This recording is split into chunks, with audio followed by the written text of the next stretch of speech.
Boa noite, seja muito bem-vindo ao ND, que hoje vai falar sobre mudança de carreira. A gastronomia ganha cada vez mais adeptos e sobre isso a gente conversa hoje então com Márcio Silveira, que é Masterchef. Tudo bem, Márcio? Seja muito bem-vindo. Tudo bem, Roberta? Muito obrigado. Contar um pouquinho da sua história, Márcio. Você é formado em engenharia de alimentos, é isso? A sua formação acabou te ajudando aí nesse sonho de ser Masterchef? Então, Roberta, na verdade, a carreira, né, de engenheiro de alimentos, ela é muito diferente da gastronomia. Então, assim, a minha formação acabou não me ajudando diretamente, sim indiretamente, porque existem as questões das boas práticas de manipulação, das boas práticas de fabricação, que a gente acaba usando também na cozinha, de uma forma geral.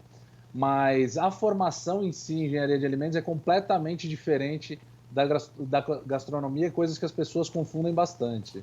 Mas então, para a gente conhecer um pouquinho da sua história, conta no que você trabalhava. Eu sei que você já trabalhou em grandes empresas até a sua trajetória até hoje. O que aconteceu com você? Como é que você chegou até onde está? Na verdade, Roberto, eu comecei já numa grande indústria de processamento de carnes, uma empresa gigante, conhecida no mundo inteiro, e eu trabalhava na garantia da qualidade nessa empresa. Trabalhei lá por 10 anos, praticamente iniciei minha carreira lá. Foi muito agradável, muito gostoso, fiz muitos amigos. E logo em seguida também fui para uma outra gigante do ramo de bebidas, onde continuei aí na minha questão da minha carreira, e também gostei bastante, também formei bastante amigos, mas não era, né? Por mais que seja muito agradável, era um trabalho que eu gostava de fazer, até na segunda empresa que eu trabalhei, voltado a treinamento, e eu acredito muito nisso, então era algo que eu gostava bastante, mas não era uma realização plena, não era aquele momento que você fala assim, não, encontrei e é realmente isso que eu quero fazer para o resto da minha vida. Então eu fui buscando alternativas, sempre gostei, eu tinha como hobby, né, até essa questão dos queijos, e aí foi quando eu deslanchei também, eu acabei entrando para o mundo dos queijos aí, através praticamente de um hobby, né. Esse mundo dos queijos é o que eu queria entender um pouquinho. Você é descendente de italiano? Não, Márcio? Sou descendente de italiano, tanto por parte de pai como por parte de mãe, De Felice e Pasquarelli, né, as famílias. E com certeza, né, com certeza essa questão até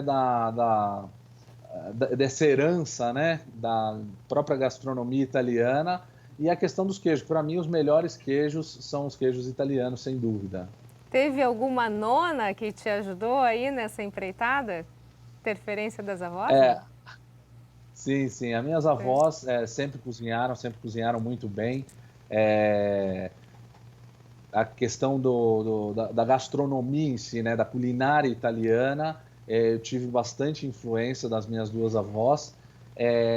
Não tão para a questão do queijo, né? O queijo foi um gosto que acabou vindo realmente, e foi depois que eu fui morar na Itália por um tempo que aumentou ainda mais essa minha paixão pelos queijos e essa minha vontade de trabalhar com queijos. Que experiência na Itália, então, te marcou bem, Márcio, em relação a esse seu trabalho com queijos, que depois, mais na frente, a gente vai falar um pouquinho mais, até você vai trazer receitas, né? Para quem quiser agora Sim. aproveitar no Natal alguma coisa diferenciada. Mas qual foi a sua experiência, então, na Itália? O que te trouxe essa visão específica nos queijos? Então, esse meu período que eu estive na Itália, eu conheci bastante também a questão da gastronomia italiana, mas eu fui apresentado para alguns queijos que eu realmente não conhecia. Já fazem quase 10 anos, né? Desculpa, mais de 10 anos que eu estive na Itália, e isso daí aprimorou ainda mais, né, essa questão dos sabores que eu fui conhecendo, né, de alguns queijos ali, que foi me marcando, foi me apaixonando, né? Eu fui me apaixonando ainda mais. Eu falo que uma das grandes paixões que eu tenho é o Grana Padano. Então é um queijo da região da Lombardia, na Itália, ali na região próximo a Parma, porque Parma seria o Parmigiano Reggiano, mas tem ali perto de Padova, é uma região bastante produtora do Grana Padano. E é um queijo que eu conheci lá e eu falo que eu trouxe um quarto, né? Para quem conhece uma peça de Grana Padano, ela pesa em torno de 40 quilos, né? Então eu trouxe mais ou menos uns 10 quilos ali na mala, que foi quando eu conheci esse queijo e que eu me apaixonei por ele. Tem como a gente identificar qual queijo? Como que a gente identifica que um queijo é de boa qualidade? Bom, para um queijo ser de boa qualidade, ele precisa de um bom leite. Isso daí é fato, isso daí é indiscutível. E o queijo a gente vai saber se é de boa qualidade exatamente através disso, sabendo também a questão da origem do leite. É lógico, eu sou um defensor dos queijos artesanais, eu sempre falo dos queijos artesanais, mas existem, é lógico, bons queijos também industrializados. E o que eu queria colocar até que tem uma certa polêmica aí, né? Quando fala do queijo furadinho, o queijo sem furo. Porque quando é o queijo furadinho, que tem muita gente que gosta do queijo furadinho, né? E tem muita gente que traz isso como algo ruim, né? Fala, mas é um queijo com coliforme. Realmente, pode ser.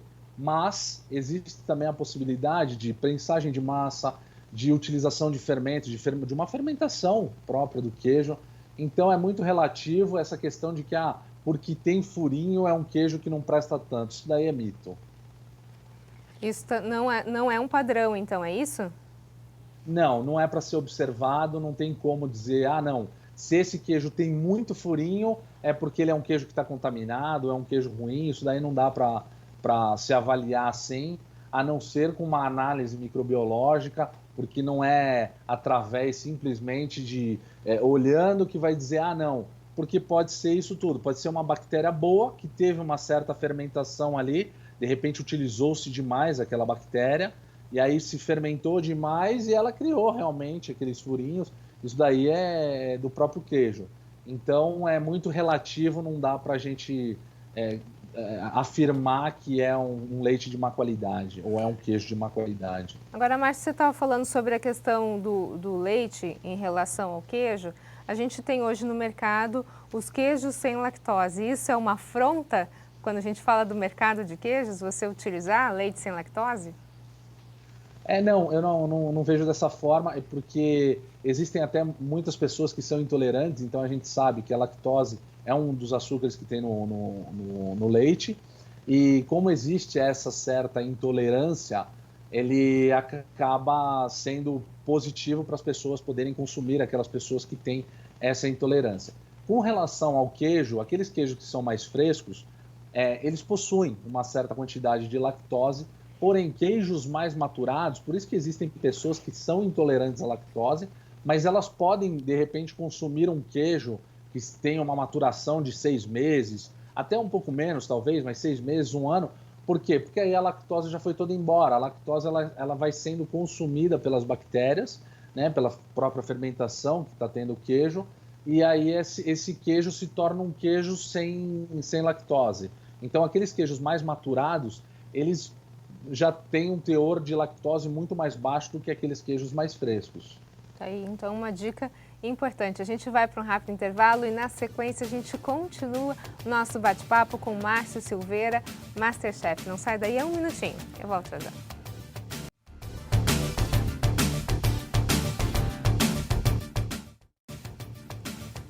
ND está de volta. Nosso assunto de hoje, mudança de carreira. A gastronomia ganha cada vez mais adeptos. E sobre esse assunto a gente está conversando com Márcio Silveira, que é Masterchef. Márcio, vamos falar um pouquinho sobre a sua participação no Masterchef. Quando você era mais jovem, gostava de assistir Cozinha Maravilhosa da Ofélia, é isso? Imaginou que um dia ia participar de um programa de televisão?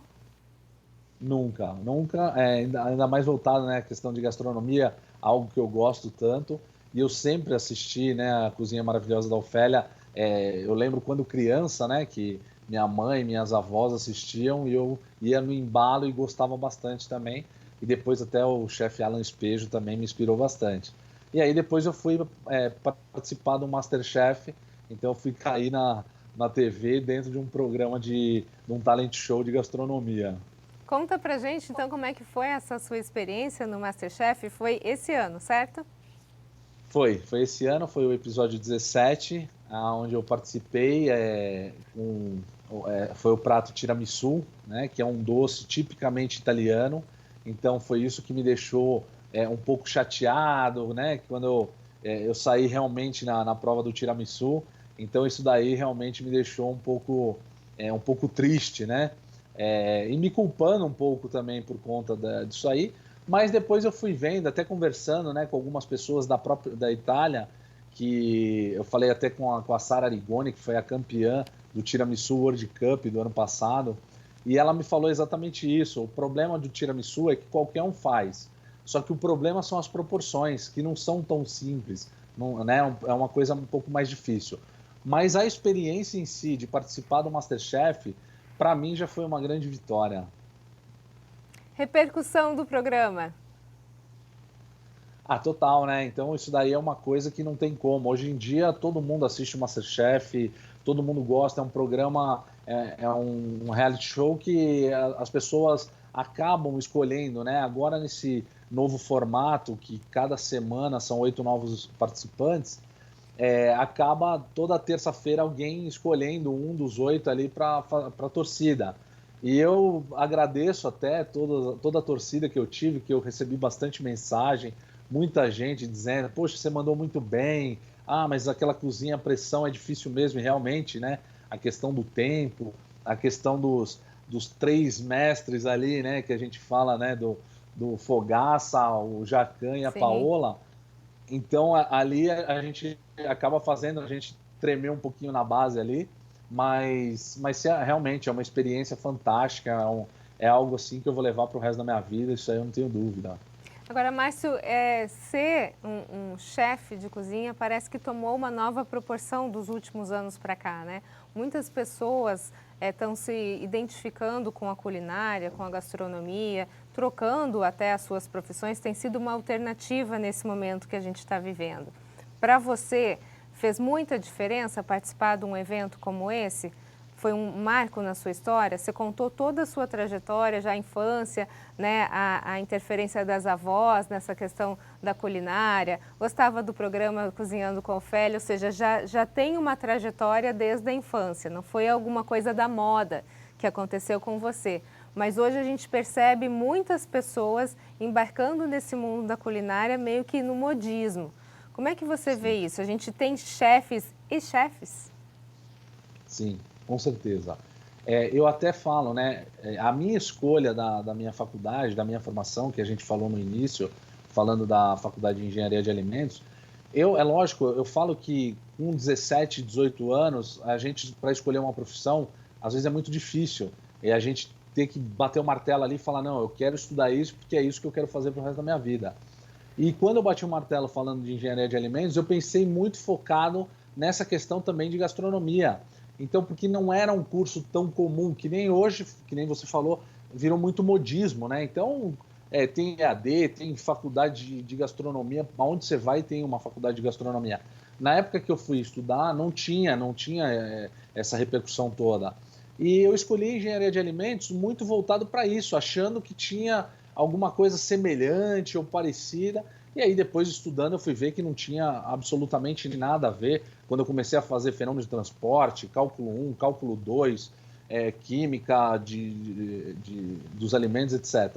Então, assim, acaba que você vai tomando um outro corpo, um outro rumo, né? E aí eu fui me encontrando, é lógico, dentro da engenharia também, mas ainda com aquele gostinho, eu dizia, né? Todos os finais de semana, a cozinha era minha, eu que cozinhava, então eu sempre gostei de cozinhar. A gente tem que tomar cuidado, né? Que nem tem muita gente indo para essa parte, né, da gastronomia por modismo e não conhecendo, achando que é a questão do glamour, né? Ah, vou ter um restaurante, vou montar um restaurante. E não é assim, né? A gente sabe que tem tudo por trás disso, tem tudo um trabalho, um esforço muito grande. O trabalho da cozinha não é fácil, né? Que nem fazer queijo também não é fácil, né? Requer horas e horas ali de treinamento, de estudo, até para a gente fazer, né, as adaptações de receitas, porque nos queijos também existem algumas receitas específicas, mas eu acho que o MasterChef ele ajudou muito a trazer isso daí, né? As pessoas desenvolverem essa vontade, esse gosto pela gastronomia, porque por mais que seja realmente a questão do modismo, eu quero montar um restaurante, eu quero ser chefe de cozinha, existe também por trás aquelas pessoas que gostam de frequentar aqueles lugares, eu gosto de comer uma comida diferente, esse ambiente é tão agradável, esse ambiente é tão gostoso. E o MasterChef realmente, na minha vida, ele foi ali um ponto de virada, que eu digo, né? Porque talvez se eu não tivesse participado, eu ia estar engatinhando muito mais ou patinando muito mais, né, na questão do desenvolvimento do meu canal, etc. Que eu criei até um blog para falar de queijos, mas isso daí me ajudou muito. Então, o MasterChef, eu sou muito grato até por conta disso. Ok, a gente vai para um rápido intervalo e na sequência, então, o Márcio traz uma receita especial para você fazer nesse Natal. Então não sai daí que é um minutinho e a gente volta já já.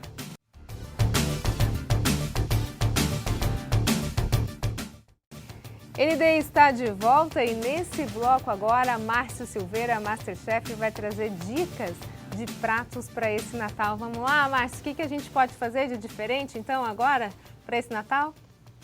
Então, Roberto, eu diria que para as pessoas saírem daquele tradicional, né? Então vamos fazer uma receitinha com queijo, né?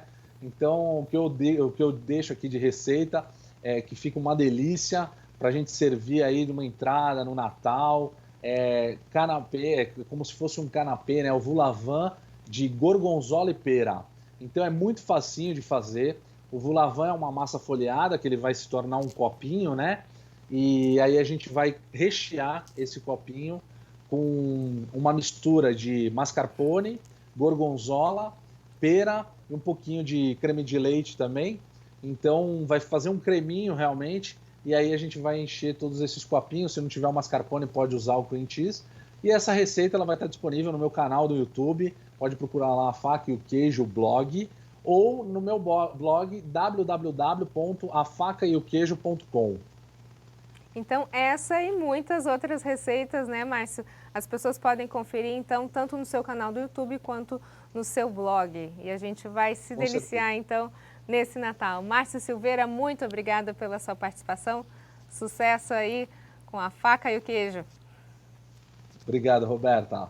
Márcio, muito obrigada pelas suas informações. O ND fica por aqui. Uma ótima noite para você. Fique agora com o Jornal da Band. Até mais.